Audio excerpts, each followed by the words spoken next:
दोस्तों, सोशियोलॉजी के टॉपर्स के मुंह से तो आपने बहुत बार सुना होगा कि उन्होंने स्लीपी के रिसोर्सेज यूज किए।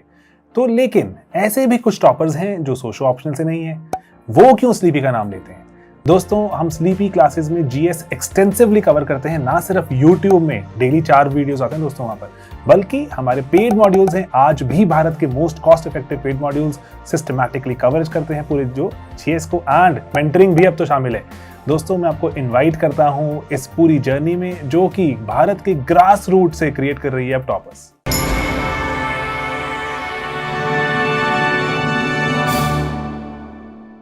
हेलो ऑल, मेरा नाम गरिमा नरुला है। मैंने यूपीएससी सीएसई में 39 रैंक पाई है and this was my first attempt.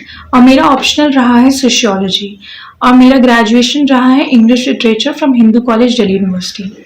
सो इस वीडियो में मैं अपने ऑप्शनल जो कि सोशियोलॉजी है उसके बारे में अपनी स्ट्रैटेजी, अपनी सोर्सेज और जो मेरा आंसर राइटिंग फॉर्मेट रहा है मैं उसको डिस्कस करना चाहूँगी। कोशिश करूँगी कि आप लोग को इन चीज़ों से बहुत हेल्प मिले।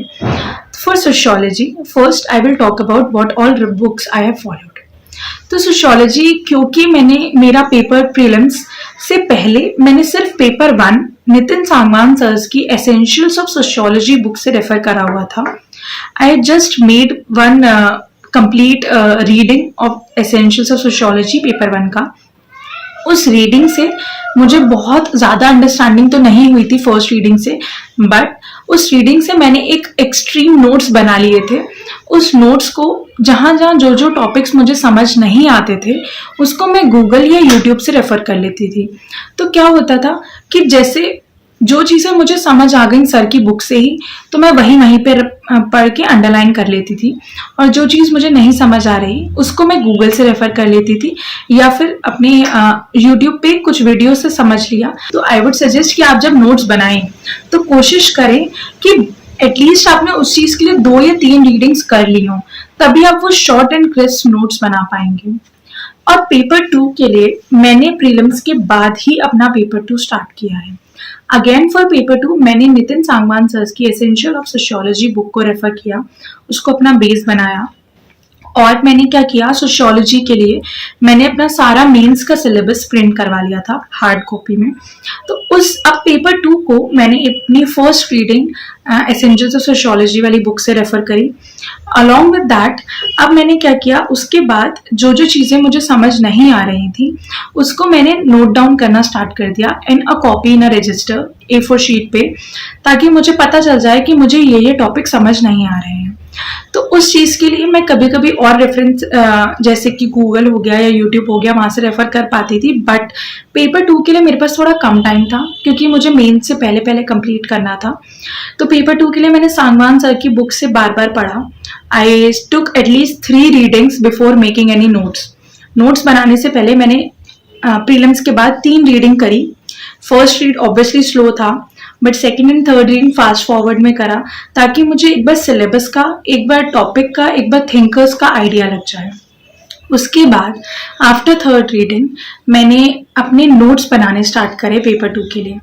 तो पेपर 2 और पेपर 1 के लिए नोट्स मैंने अलग अलग बनाए थे। पेपर 2 के लिए जो मेरे नोट्स थे वो सांगवान सर की बुक से थे। अलॉन्ग विद दैट इसके बाद मैंने क्या किया, एक क्रॉनिकल आईएएस की बुक होती है जिसमें आपको कंपाइल्ड क्वेश्चन आंसर्स मिल जाते हैं प्रीवियस ईयर। तो उसके लिए मैंने वो बुक मंगवाई थी जस्ट टू रेफर कि प्रीवियस ईयर क्वेश्चंस किस टाइप के आते हैं, क्योंकि उस बुक में topic wise previous year questions लिखे होते हैं। तो उससे एक आइडिया लग जाता है कि पेपर 1 में आप जनरली नोटिस करेंगे कि पेपर 1 में रिपीटेटिव क्वेश्चंस आ रहे हैं, बिकॉज पेपर 1 में जो थिंकर्स हैं आप एक बार उनको समझ लेंगे तो उनका स्कूल ऑफ थॉट समझना is more easier than paper 2 जिसमें थिंकर्स इतने एडुकेट नहीं है। उसमें थिंकर्स इतने स्प्रेड आउट हैं कि आपको उनको कलेक्ट करना थोड़ा डिफिकल्ट हो जाता है। तो पेपर 1 के लिए जब मैंने वो थिंकर्स समझ लिए थे और जब मैंने क्रॉनिकल आईएएस की क्वेश्चंस बुक्स देखे तो उस क्वेश्चंस मुझे पता चला कि बहुत रेपिटेटिव हैं ये क्वेश्चंस। तो मैंने टॉपिक वाइज स्टार्ट कर दिया था पेपर 1 दोबारा रिवाइज करना। और फिर जब वो हो गया तो पेपर 2 के मेरे नोट्स साइड बाय साइड चल रहे थे, वो मैंने नितिन सांगवान सर की बुक से ही बनाए थे इन अ फ्लो चार्ट वाइज और वेरी क्रिस्प नोट्स। वो थोड़े डिफरेंट टाइप के नोट्स मैंने बनाने स्टार्ट कर दिए थे। उस नोट्स को बना के मैंने मार्केट से टेस्ट सीरीज खरीद ली थी पुरानी, जो कि ऑफलाइन अवेलेबल होती हैं हार्ड कॉपी में, आप किसी भी मार्केट से खरीद सकते हैं। मैंने कुरियर करवा ली थी अपने घर पे, बिकॉज मैंने अपनी सारी प्रिपरेशन घर से करी है। तो जब मैंने वो कुरियर मंगवा के रख लिया था अपने पास, तो उस टेस्ट सीरीज से लेकर, जो ओल्ड टेस्ट सीरीज थी 2020 की थी शायद, तो उन टेस्ट सीरीज से मेरे को जो जो एक्स्ट्रा थिंकर्स मिल रहे थे पेपर 2 के लिए, तो उनको मैं पेपर 2 के नोट्स में ऐड करती थी। बिकॉज पेपर 2 में सबसे बड़ा चैलेंज है कि उसका सिलेबस जीएस के सिलेबस से ओवरलैप करता है कहीं कहीं। तो आपका आंसर जीएस जैसा ना दिखे और आपका आंसर सोशियोलॉजिकल दिखे, उसके लिए आपको थिंकर्स ऐड करने इंपॉर्टेंट है। और क्योंकि वो थिंकर्स इजीली अवेलेबल नहीं है, तो इसके लिए मैंने पुरानी टेस्ट सीरीज रेफर करी थी, उनसे मैं ऐड ऑन करती रहती थी पुराने जो भी मेरे को थिंकर्स मिलते थे अपनी टेस्ट सीरीज में टॉपिक वाइज। और सांगवान सर की बुक से भी आपको कहीं ना कहीं कुछ थिंकर्स मिल जाते हैं, स्प्रेड आउट हुए होते हैं कहीं ना कहीं, तो वो आपको एक साथ कंसोलिडेट करना होता है। तो फॉर एग्जांपल जैसे ये तो मेरा पूरा बुक लिस्ट था, मैंने यही बुक्स रेफर करी हैं और मैंने कोई एक्स्ट्रा मटेरियल रेफर नहीं किया। और ये मेरा आफ्टर प्रीलिम्स रहा है अपनी प्रिपरेशन सोशियोलॉजी की। इसके बाद मैं अपनी स्ट्रैटेजी बताऊंगी कि मैंने उनके कैसे आंसर्स लिखे। तो फॉर आंसर राइटिंग, क्योंकि मैंने सोशियोलॉजी के लिए कोई कोचिंग ज्वाइन नहीं करी थी और ना ही मैंने सोशियोलॉजी के लिए कोई टेस्ट सीरीज ली थी, बट सोशियोलॉजी के लिए मैंने एक टेलीग्राम चैनल ज्वाइन किया था जिससे मुझे एक मेंटोरशिप मिल गई थी। तो जो मेरी मेंटोर थी वो चैनल का नाम है सोशियो मेंटोर, उनका लिंक मेरे टेलीग्राम चैनल पे है। तो उससे क्या हुआ था, उससे मुझे एक आइडिया, उनकी मेंटोरशिप से मुझे एक आइडिया मिल गया था कि मुझे आंसर्स को ऐसे अप्रोच करना है। बट ये था कि मैंने वो बहुत लेट ली थी और मेरे पास सिर्फ एक ही महीना था, तो मैं ज्यादा उन एनालिसिस को ज्यादा फोकस नहीं कर पाई थी। तो क्योंकि वो मेरी आइसोलेटेड कंप्लीट मेरी ही प्रिपरेशन रही है, तो जो थोड़ा बहुत मैं आंसर्स लिखती थी इन अगस्त, जो भी मैं थोड़े बहुत आंसर्स लिखती थी वो मैं उनको भेज देती थी और वो मेरे को इवैल्यूएट करके वापस भेज देते थे। I remember I wrote some few answers in a week. For example, in 1 week मैंने कुछ 6-7 आंसर्स लिख लिए, उनको वो इकट्ठे भेज दिए। कुछ 7-8 बार ही मैं लिख पाई थी क्योंकि मेरे पास ज़्यादा टाइम नहीं था, तो 6-7 आंसर्स एक बारी में लिख के भेज दिए थे और वो इवैल्यूएट होके वापस आ जाते थे। वो सिर्फ 1 महीने के लिए था, अगस्त के लिए, क्योंकि उससे पहले की जर्नी मेरी खुद की रही है। तो उस आंसर राइटिंग पे मैंने फोकस क्या क्या किया, मैं एक बार यहाँ डिटेल में बताना चाहूँगी। जो मेरे आंसर्स थे सोशियोलॉजी के लिए, वो हमेशा उनमें एक प्रॉपर फॉर्मेट फॉलो होता था, जो कि इंक्लूड करता था हमारा introduction, body and conclusion. So for introduction, मेरा हर बार का इंट्रोडक्शन ऐसे स्टार्ट होता था। For example, if a question comes on Durkheim's suicide study, so I used to start my answer with Durkheim in his book this has defined suicide as this. So ऐसे मैंने अपना introduction start किया।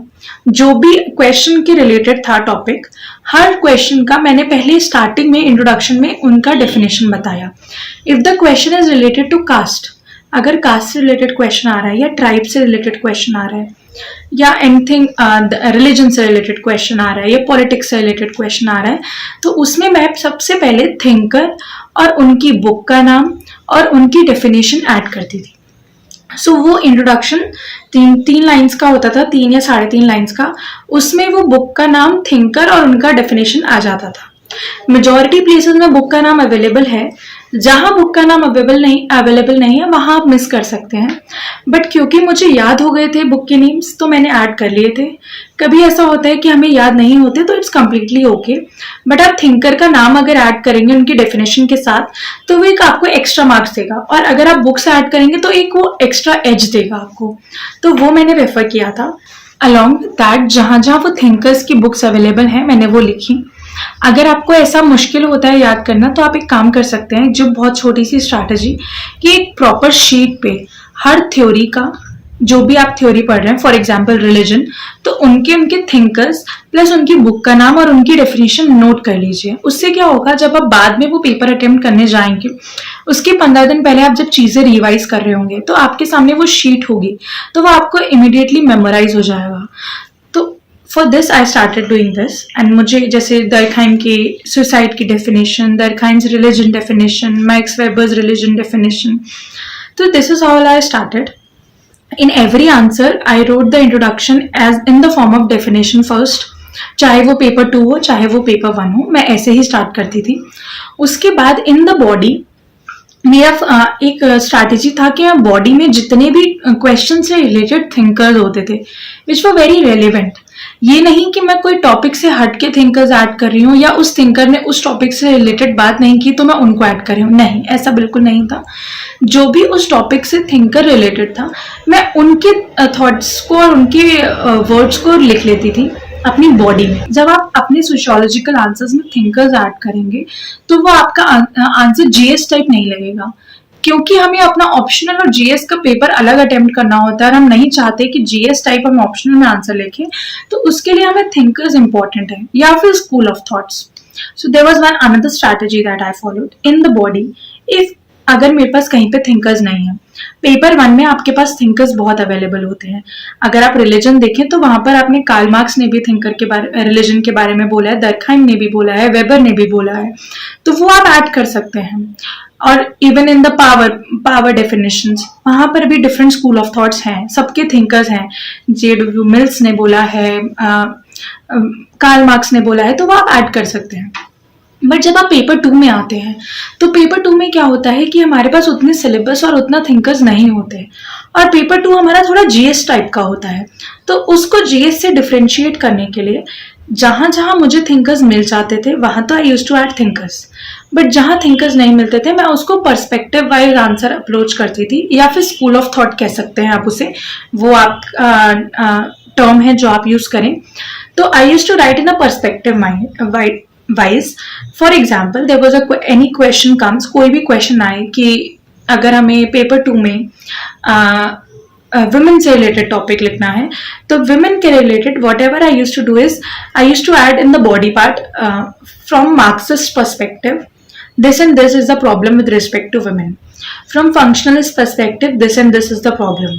From feminist perspective, these feminists think that the women are facing these problems. From postmodernist perspective, these and these are the problems with respect to postmodernity for the women. From eco-feminist point of view and perspective, we can say that environment and the women are correlated. The problems are correlated. So this is how if you approach your answers in paper 2, your answer will not look like GS. आपका answer sociological दिखने लगेगा जैसे ही आप school of thought add करेंगे. Because क्या होता है, ये फंक्शनिस्ट थ्योरी, ये Marxist theory, post modernist theory, feminist theory, ये सब सोशियोलॉजी के ही पार्ट हैं.